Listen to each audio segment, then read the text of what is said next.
Okay, today I am performing a coolant and radiator flush on my 2002 Ford F150. And at the moment, the coolant is being drained from the radiator and from the cooling system. And if you look into the engine, you can see where it's draining from right here. And the first thing you want to do is drain all of the coolant and then refill it with new coolant. But before I actually do that, I'm going to run a flush through the cooling system. So I went out and I bought this, and the next step is to put this into the reservoir here, fill it with water, and drive it around for a few days, let it run through the cooling system and flush everything out, and then repeat the procedure.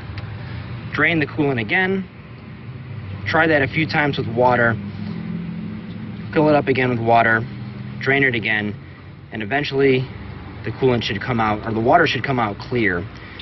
And then at that point, I'll finally be ready to fill the system up with brand new coolant. So those are the steps, and here's where I am now.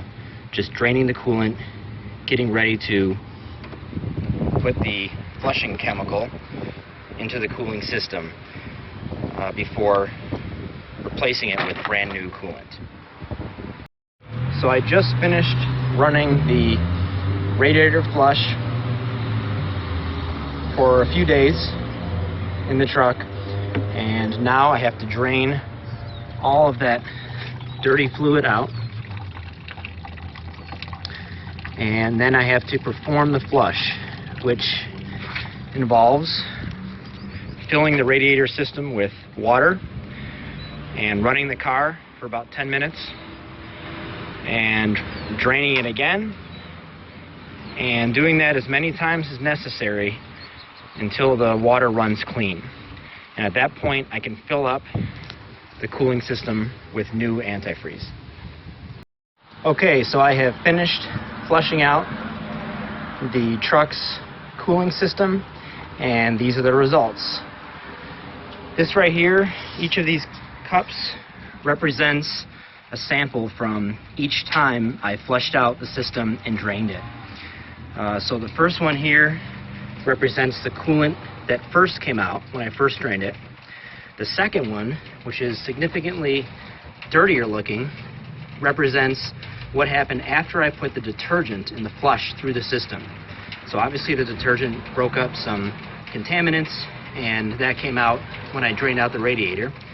And then the next cup right here represents the next flush, the next fill and drain, and then the one after that, the one after that, and each time I filled it up with water, ran the engine for about 10 minutes with the heater on high, drove it around a little bit, and then drained it.